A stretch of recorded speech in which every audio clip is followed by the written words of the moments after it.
గోపీనాథ్ కుటుంబ వ్యవహారం ఇప్పుడు రచ్చలేపుతోంది. ఆయన మరణం తర్వాత ఎన్నో పరిణామాలు చోటు చేసుకుంటూనే ఉన్నాయి. గోపీనాథ్ మృతిపై తల్లి మహానందదేవి అనుమానాలు వ్యక్తం చేస్తున్నారు. మరణంపై దర్యాప్తు చేయాలంటూ రాయదుర్గం పోలీస్ స్టేషన్లో ఫిర్యాదు చేశారు. వైద్యులు, భద్రతా సిబ్బంది నిర్లక్ష్యంపై విచారించాలంటూ కంప్లైంట్ చేశారు. కేటీఆర్ కోడలు సునీతపై కూడా మహానందదేవి తీవ్ర ఆరోపణలు చేస్తున్నారు. కొడుకును చూసేందుకు తనను అనుమతించలేదంటూ ఆవేదన వ్యక్తం చేశారు. కేటీఆర్ వచ్చి వెళ్ళాకే మరణ వార్త ప్రకటించారంటూ కూడా అనుమానాలు వ్యక్తం చేస్తున్నారు. సో ఈ విషయం ఇక్కడితో ఆగేలా లేదు.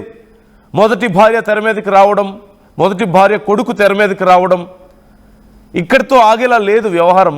ఇది కేవలం ఆస్తుల కోసమో లేదంటే వారసత్వం కోసం మాత్రమే కాదు. చివరికి గోపీనాథ్ మరణం మీద కూడా అనుమానాలు వ్యక్తం చేసే పరిస్థితికి వెళ్ళింది. అంటే గోపీనాథ్ తల్లే ఆయన మరణానికి సంబంధించి అనుమానాలు వ్యక్తం చేస్తున్నారంటే ఖచ్చితంగా ఈ విషయాన్ని సీరియస్గా తీసుకోవాలి. ఏదో జరిగింది దీని వెనక అనేటువంటి అనుమానాలు వ్యక్తం అవుతున్నాయంటే ఇది చిన్న విషయం కాదు. ఎవరో బయట వ్యక్తులో, రాజకీయ ప్రత్యర్థులో, లేదంటే రాజకీయంగా ఉపయోగించుకోవాలనుకుంటున్న వాళ్ళు కాదు, సొంత తల్లే చెప్తున్నారు. అఫ్కోర్స్ గోపీనాథ్ మదర్ వ్యవహార శైలి మీద కూడా కొన్ని ప్రశ్నలు లేకపోలేదు, ఉన్నాయి. బట్ ఆయన తల్లే కదా, ఆయన మరణం పట్ల అనుమానాలు వ్యక్తం చేస్తున్నారు కదా. కనీసం చివరికి తనను కూడా లోపలికి రానివ్వలేదు. కేటీఆర్ వచ్చి వెళ్ళిన తర్వాత మాత్రమే ఆయన మృతికి సంబంధించి అనౌన్స్మెంట్ చేశారు. అంతకుముందు అనౌన్స్మెంట్ చేయలేదు. సునీత అలాగే కేటీఆర్ వీళ్ళిద్దరి వ్యవహార శైలి మీద తాను కొన్ని అనుమానాలను వ్యక్తం చేస్తున్నటువంటి పరిస్థితి కనిపిస్తోంది. సో ఖచ్చితంగా దెర్ ఈజ్ సీరియస్నెస్ అండ్ ఎన్నో ప్రశ్నలు ఇక్కడ తెర మీదకి వస్తున్నాయి, ఎన్నో అనుమానాలు తెర మీదకి వచ్చే పరిస్థితి కనిపిస్తోంది. ఈ కేసుకు సంబంధించి విచారణ జరిపించాలని చెప్పి కోరుతున్నారు. సో ఏం జరగబోతోంది, ఇప్పుడు ఎందుకని ఈ అనుమానాలు వ్యక్తం చేస్తున్నారు? మరి ఇన్ని రోజులు ఎందుకు రాలేదు? ఇన్ని రోజులు మొదటి భార్య ఎందుకు కనిపించలేదు? ఇప్పుడే ఎందుకు వచ్చారు? ఇప్పుడే గోపీనాథ్ తల్లి ఈ అనుమానాలను ఎందుకు వ్యక్తం చేస్తున్నారు? అండ్ దెర్ ఈజ్ సమ్, మనకి క్లియర్గా ఒక అర్థమవుతుంది, కుటుంబంలో విపరీతమైనటువంటి క్లాషెస్ కనిపిస్తున్నాయి. ఇక్కడ సునీతకి గోపీనాథ్ మదర్కి మధ్యలో క్లియర్గా ఇక్కడ కొన్ని క్లాషెస్ కనిపిస్తున్నాయి. వాళ్ళిద్దరి మధ్యలో కొన్ని విభేదాలు కనిపిస్తున్నాయి. ఇన్ని రోజులు గోపీనాథ్ ఉండడం వల్ల అవి బయటికి రాలేదు. ఆస్తికి సంబంధించిన తగాదాలని కొంతమంది అంటున్నారు, మరికొంతమంది మరికొన్ని కారణాలు కూడా చెప్తున్నారు. కారణం ఏదైనప్పటికీ ఇన్ని రోజులు గోపీనాథ్ ఉండడం వల్ల ఆయన సర్దు చెప్పుకుంటూ వచ్చారు, వాటన్నిటిని కూడా కంట్రోల్ చేస్తూ వచ్చారు. బట్ ఆయన ఇప్పుడు లేకపోవడంతో ఎవరి అజెండాలు వాళ్ళకున్నాయి, ఎవరి ప్రయారిటీస్ వాళ్ళకున్నాయి, ఎవరి లాభాపేక్షలు వాళ్ళకున్నాయి. కొంతమంది ఇదంతా కుట్ర అని చెప్పి చెప్తున్న వాళ్ళు ఉన్నారు. బీఆర్ఎస్ నాయకులు మనం చూస్తున్నాం, సునీత మీద కుట్ర జరుగుతోంది, గోపీనాథ్ పేరు చెడగొట్టడానికి ట్రై చేస్తున్నారు, ఎన్నికల కోసం ఇదంతా జరుగుతోందని కొంతమంది అంటున్నారు. మరికొంతమంది లేదు, ఇన్ని రోజులు ఆయన కంట్రోల్ చేసి ఉంచారు కాబట్టి కంట్రోల్లో ఉన్నాం, మాకు నష్టం జరిగినా ఊరుకున్నాం, ఇప్పుడు ఎవరో వచ్చి మా మీద మాకు నష్టం చేస్తుంటే మేము ఎందుకు ఊరుకోవాలి, మా రైట్ ప్రకారం మేము అడుగుతున్నాం అని చెప్పేసి అడుగుతున్న పరిస్థితి కనిపిస్తుంది కుటుంబ సభ్యులు, మొదటి భార్య కానీ ఆమె కొడుకు కానీ. ఇప్పుడు తల్లి ఏకంగా మరణం మీదే మాకు అనుమానాలు ఉన్నాయని చెప్పి చెప్పడం మరింత సంచలనాన్ని కలిగిస్తోంది. కన్న తల్లి ఇలాంటి అనుమానాలు వ్యక్తం చేసిన తర్వాత ఇక్కడ సెకండ్ థాట్కి అవకాశం ఇవ్వకూడదు. ఖచ్చితంగా దీనికి సంబంధించి విచారణ జరగాల్సిందే. డీటెయిల్స్ తెలుసుకుందాం. మధు జాయిన్ అవుతున్నారు, మా ప్రతినిధి. మధు, ఏం జరుగుతుంది అసలు? గోపీనాథ్ వ్యవహారం ఎందుకు ఇంకా సంచలనంగా రోజు రోజుకి మరింత సంచలనాన్ని రేపుతోంది? చివరికి ఆయన మరణం గురించి ఆయన తల్లే వచ్చే అనుమానాలు వ్యక్తం చేసే పరిస్థితి ఏంటి? అందులో కేటీఆర్ పేరు రావడం, సునీత పేరు రావడం ఏంటి? మరోవైపు ఇప్పటికే మొదటి భార్య వ్యవహారం ఎంత గందరగోళంగా మారిందో మనం చూస్తున్నాం. సో ఏం జరగబోతుంది అసలు? 2025 జూన్ 5న గోపీనాథ్ ఏఐజీ ఆసుపత్రిలో జాయిన్ చేయించారు. వెంటనే ఆరోగ్యం ఖరాబై ఇంట్లో పడిపోతే అందించాల్సినటువంటి చికిత్స, ప్రాథమిక చికిత్స అందించలేదు. త్వరితగతిన ఆయనకు ట్రీట్మెంట్ అందించలేకపోయారు. అప్పటికి అనేక ఆరోగ్య సమస్యలు ఉన్నాయి. మనందరికీ తెలిసిందే, మాగంటి గోపీనాథ్ కిడ్నీ సమస్యతో బాధపడతా ఉన్నారు. షుగరు, బీపీతో పాటు డయాలసిస్, రెగ్యులర్ గా డయాలసిస్ తీసుకుంటేనే ఆయన బ్రతికేటువంటి ఛాన్స్. అట్లాంటి సిచ్యువేషన్ లో ట్రీట్మెంట్ డిలే చేయడం వల్ల ఆయన డయాలసిస్ కి సంబంధించినటువంటి కరెక్ట్ గా చేయించుకోకపోవడం వల్ల కిడ్నీలు తొలగించాల్సినటువంటి పరిస్థితి వచ్చింది. అయినప్పటికీ కూడా ఆయన ఆరోగ్యం పైన శ్రద్ధ పెట్టలేదు. కావాలనే ఏదో కుట్ర దాగుంది ఇన్ని ఆరోగ్య సమస్యలు ఉన్నప్పటికీ కూడా అనేటువంటిది మెన్షన్ చేస్తూనే అసలు మాగంటి గోపీనాథ్ మరణం వెనకాల నాకు అనుమానాలు ఉన్నాయి. ఆయన మరణం వెనకాల సరైన ట్రీట్మెంట్ ఇవ్వలేదా, ఎలాంటి ట్రీట్మెంట్ ఇచ్చారు, చివరి రోజుల్లో ఆసుపత్రిలో జాయిన్ అయిన తర్వాత నన్ను ఎందుకు చూడనివ్వలేదు అనేటువంటిది ఆమె మాగంటి సొంత తల్లి క్లెయిమ్ చేస్తా ఉన్నారు. అయితే ఆమె ఇచ్చినటువంటి లేఖలో దిశిర గోపీనాథ్ కి సంబంధించినటువంటి కుమార్తె ఎవరైతే ఉన్నారో ఆమె లేఖ రాశారు ఆసుపత్రి సిబ్బందికి, నన్ను చూడనివద్దని, నన్ను రావద్దు అనేటువంటి ఆ లేఖ ఆధారంగా అక్కడ ఉన్న సెక్యూరిటీ నన్ను అలౌ చేయలేదు ఆ ఐసీయూకి సంబంధించినటువంటి ట్రీట్మెంట్ జరుగుతున్న రూమ్ లోకి. మిగతా నాయకులంతా పోయారు, నన్ను మాత్రం రానివ్వలేదు, అడ్డుకున్నారు అనేటువంటిది. కొన్ని నెలల నుంచి కూడా ఆయన ట్రీట్మెంట్ జరిగినటువంటి తీరును కూడా పరిశీలించాలి, పూర్తి స్థాయిలో విచారించాలి అని చెప్తా ఉన్నారు. అంటే గత కొంతకాలంగా జరిగినటువంటి ట్రీట్మెంట్ లో కావాలని ఏదైనా ఆయన మరణించేలాగా ట్రీట్మెంట్ ఏదైనా జరిగిందా అనేటువంటి దాంట్లో కూడా ఆమె అనుమానం వ్యక్తం చేస్తా ఉన్నారంటే చనిపోయే ముందు 1 month ఆసుపత్రికి ఎప్పుడు వెళ్ళారు, ఏం ట్రీట్మెంట్ తీసుకున్నారు, ఏం జరిగింది, డాక్టర్లు ఏం రిపోర్ట్స్ ఇచ్చారు, సమస్య ఏంటి, వీటన్నిటిపైన ఆమె విచారణ కోరుతా ఉన్నారు. ముఖ్యంగా మరణానికి దారితీసినటువంటి పరిణామాలపైన సమగ్రంగా విచారణ జరపాలి అనేటువంటి అంశాన్ని చెప్తూ అసలైన నిజం ఏదుందో దాన్ని బయట పెట్టాలి, ఏజీ ఆసుపత్రిలో ఉన్నటువంటి ఈ ట్రీట్మెంట్ తీసుకున్న సంబంధించినటువంటి అన్ని టెస్టులను వివరాలను బయట పెట్టాలి అనేటువంటిది ఆమె చెప్తూనే కొన్ని డాక్యుమెంట్స్, కొన్ని రిపోర్ట్స్ పోలీసులకు కూడా అందజేశారు. ఆమె రాయదుర్గం పోలీస్ స్టేషన్ లో ప్రాథమిక విచారణ ప్రారంభించడానికి సిద్ధమవుతున్నారు. ఇదంతా పొలిటిసైజ్ అయింది. నందు మనం చూసాం, డైరెక్ట్ గా ముఖ్యమంత్రి రెస్పాండ్ అయ్యారు, అటు బండి సంజయ్ రెస్పాండ్ అయ్యారు. కేటీఆర్ ని దీంట్లో ఇన్వాల్వ్మెంట్ ఉంది.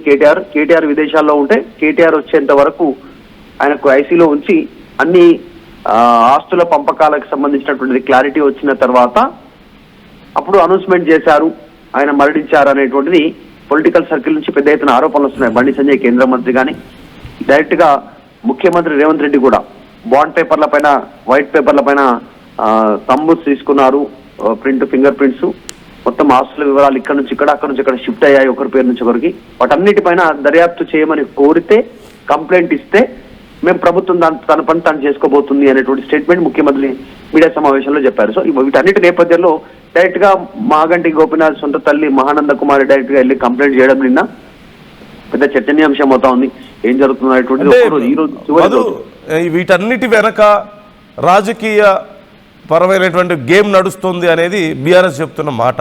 అంటే ఇన్ని రోజులు సైలెంట్గా ఉన్న మాగంటి గోపీనాథ్ తల్లి ఇప్పుడే ఎందుకు వచ్చి కంప్లైంట్ ఇస్తున్నారు, ఎన్నికల సమయం. మరోవైపు ఇన్ని రోజులు ఎక్కడో అజ్ఞాతంలో ఉన్నటువంటి, అసలు ఎవరికి తెలియనటువంటి మాగంటి మొదటి భార్య, ఆమె కొడుకు ఇప్పుడే ఎందుకు బయటకు వచ్చారు? అంటే ఈ ఎన్నికల్లో సునీతను దెబ్బ కొట్టాలన్న ఉద్దేశంతో కొంతమంది రాజకీయ కుట్ర చేస్తున్నారు అనే అభిప్రాయాన్ని బీఆర్ఎస్ వ్యక్తం చేస్తుంది. ఈ కోణంలో మనం చూడలేమా?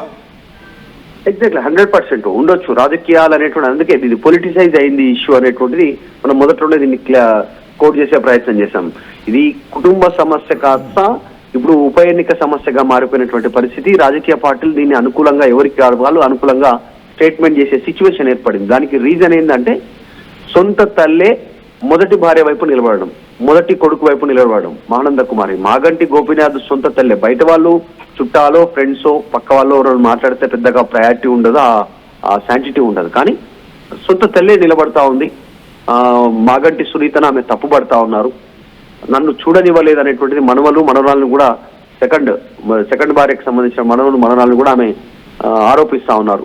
నేను సొంత తల్లిని నన్ను ఎందుకు చూడలేదు, కేటీఆర్ పోయి చూశారు, మిగతా వాళ్ళు చూశారు, మిగతా నాయకులు అందరూ చూశారు, నన్ను ఎందుకు చూడనివ్వలేదు అనేటువంటిది ఆమె క్లెయిమ్ చేస్తా ఉన్నారు.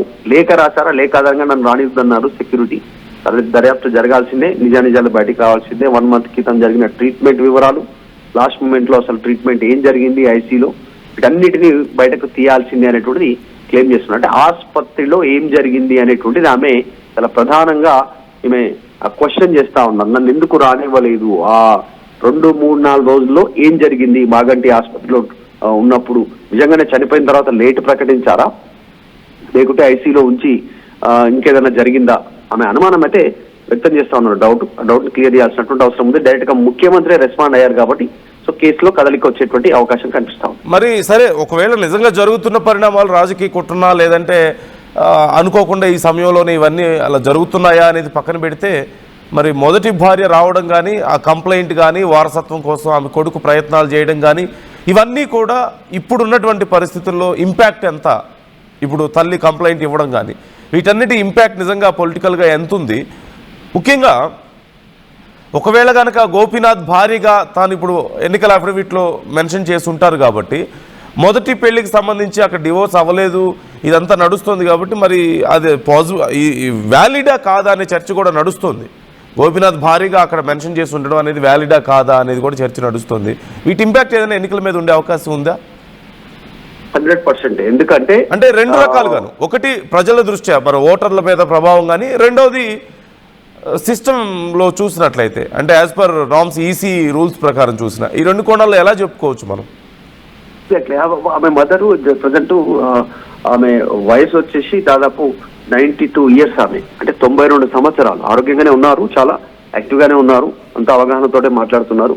డైరెక్ట్ గా ఆమె అనుమానం వ్యక్తం చేస్తా ఉంది కాబట్టి దానిపైన మృతిపైన నిజానిజాలు తెలియజేయాలనేటువంటి చాలా డిమాండ్ చేస్తా ఉన్నాను.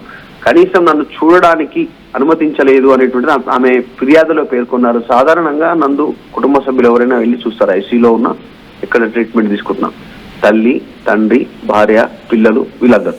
మొదటి భార్యకు సంబంధించినటువంటి వాడిని రావద్దని బెదిరించిన వాళ్ళు ఎవరు? డైరెక్ట్ గా పువ్వాడ అజయ్ పేరుని వాళ్ళు క్లెయిమ్ చేస్తా ఉన్నారు, బాబు ఆయన డైరెక్ట్ గా. ఇప్పుడు ఏమో ఆమె నన్ను రానివ్వలేదు లోపలికి అనేటువంటి ట్రీట్మెంట్. లోపల ఏం జరిగిందో, ఒక కుట్ర జరిగింది, ఆయనను కలవనివ్వకుండా లోపల ఏం జరిగిందో బయట పెట్టాలనేటువంటిది ఆమె ఒక మిస్టరీ. అంటే ఆయన మొత్తం గోపీనాథ్ మరణం అంతా మిస్టరీగా మారిపోయింది అనేటువంటిది క్లెయిమ్ చేస్తా ఉన్నారు. ప్రస్తుతం హాట్ గా చర్చ జరుగుతూ ఉంది రాజకీయ వర్గాల్లో. గోపీనాథ్ మరణం, జూబ్లీహిల్స్ ఉప ఎన్నికకు పెద్దగా కుటుంబ సభ్యులకు సంబంధించినటువంటి ఈ ఇష్యూ అంతా కూడా చర్చించుకునేటువంటి సిచ్యువేషన్ కనిపిస్తా ఉంది. ఈ రోజు కూడా వాళ్ళు వాళ్ళ కుటుంబ సభ్యులు కూడా తెరపైకి వచ్చే అవకాశం కనిపిస్తా ఉంది. ఖచ్చితంగా కాంగ్రెస్ ఉంది అనేటువంటిది ఆరోపణలు చేస్తా ఉన్నారు. కానీ జరిగినటువంటి ఇష్యూలు వాళ్ళ తల్లి స్వయంగా రావడంతో చర్చనీయాంశం అవుతుంది. Okay, right. Thank you Madhu, thanks for the details. మొత్తం మీద రోజుకు ఒక సంచలనం, ఏదో ఒక విషయం. మొదటి భార్య రావడం, కుమారుడు రావడం, మొదటి భార్య కుమారుడు, నాకు ఆయన నా తండ్రిని గుర్తింపు కావాలి, గోపీనాథ్ నా తండ్రిని గుర్తింపు కావాలి, నాకు ఒక ఐడెంటిటీ కావాలని చెప్పేసి అడగడం. మరోవైపు ఇప్పుడు తల్లి వచ్చి గోపీనాథ్ మరణం పట్ల కొన్ని అనుమానాలు వ్యక్తం చేయడం, ఏదో కుట్రకోవడం ఉందని చెప్పి అనుమానాలు వ్యక్తం చేయడం, కేటీఆర్ పేరు అక్కడ మెన్షన్ చేయడం, సునీత పేరు మెన్షన్ చేయడం, నన్ను కూడా లోపలికి రానివ్వలేదని చెప్పడం, మొదటి భార్యని కూడా బెదిరించారని చెప్పి వాళ్ళు చెప్పడం, అంత్యక్రియలకు కూడా రానివ్వలేదని చెప్పడం, ఇలా చాలా జరుగుతున్నాయి ఈ కేసులో. మరి ఏది నిజం ఏది అబద్ధం అని తేల్చుకోవడం కష్టంగా ఉంది. కానీ తల్లే వచ్చి కొడుకు మృతి పట్ల కొన్ని అనుమానాలు వ్యక్తం చేసినప్పుడు విచారణ చేయాల్సిన బాధ్యత అయితే ఖచ్చితంగా ఉంటుంది, విచారణ జరగాలి, ఇది క్లియర్. మరోవైపు మరి మొదటి భార్య విషయం ఈ ఎన్నికల మీద ఏమైనా ప్రభావం చూపిస్తుందా అంటే ఈసీ ఆ విషయం గురించి ఇప్పటికే చూస్తున్నట్లుగా తెలుస్తుంది. కాకపోతే ఇప్పటికిప్పుడు ఇంపాక్ట్ ఉండేటువంటి అవకాశం లేదు, మున్ముందు ఎంతవరకు ఎఫెక్ట్ ఉంటుందనేది చూడాలి. సో మీ ఒపీనియన్స్ ఏంటి వస్తున్నటువంటి ఈ వార్తల పట్ల, ఈ అనుమానాల పట్ల, ఈ ప్రశ్నల పట్ల మీ ఒపీనియన్స్ ఎలా ఉన్నాయి? కామెంట్ చేసే ప్రయత్నం చేయండి. అలాగే ఒకసారి గోపీనాథ్ మదర్ ఏమంటున్నారు ఈ కంప్లైంట్కి సంబంధించి కానీ ఇప్పుడు జరుగుతున్నటువంటి విషయానికి సంబంధించి గోపీనాథ్ మదర్ ఏమంటున్నారో ఆవిడ మాటల్లోనే చూద్దాం. మీరు ఏం చెప్తారు? ఒకటి మొదటి భార్యగా మాలినీదేవి గానీ మీరు చూసారా స్టార్టింగ్ లో? అంటే మా మాటల్లో ఏం చెప్తారు? అవును, మాలినీదేవి కదా మొదటి భార్య. మరి సునీత అంటే ఇప్పుడు వివాహం జరిగింది, అసలు ఏంటి వివాదం? వివాహం నేను చేయలేదు, వివాహం నేను చేయలేదు. అంటే సునీతతో మీరు వివాహం చేయలేదు, మాలినీదేవితో మీరు వివాహం చేశారు. మాటల్లో చెప్పండి మేడం. అవునండి. ఎప్పుడు ఏ ఇయర్ లో గుర్తుందా మేడం? ఎవరికి? మీకు ఏ ఇయర్ లో గుర్తుందా మాలినీదేవితో మ్యారేజ్? వివాహం ఆగంటి గోపీనాథ్ గారికి వివాహం చేయలేదు, వచ్చింది 20 మాలినీదేవితో ఫస్ట్ 98. 98 లో మీరే దగ్గర నుండి చేశారా? అన్ని ఉన్నాయి కదా. అంటే అప్పుడు కాదు, విడాకులు కాలేదు కదా మేడం? విడాకులు కాలేదు కాకపోయినా ఇప్పుడు సునీత విడాకులకు పెడితే కూడా డిస్మిస్ అయిపోయింది కాలం. ఈ రోజు ఎంఆర్ఓ అంటే ఒక చెప్తున్నాడు లీగల్ హెయిర్ అయితే ఒకవేళ లీగల్ గా చూసుకుంటే మాలినీదేవి, ప్రద్యుమ్న అంటే లీగల్. మీకు అందరూ సమానమే, అఫ్ కోర్స్ మీరు అందరూ అంటున్నారు, కానీ లీగల్ గా అయితే మాలినీదేవి అంటే ప్రద్యుమ్న అనుకుంటున్నాం. ఏమని చెప్పారు? మీరు ఏం చెప్తారు? ఒకటి మొదటి భార్యగా మాలినీదేవి గానీ మీరు చూసారా స్టార్టింగ్ లో? అంటే మా మాటల్లో ఏం చెప్తారు? అవును, మాలినీదేవి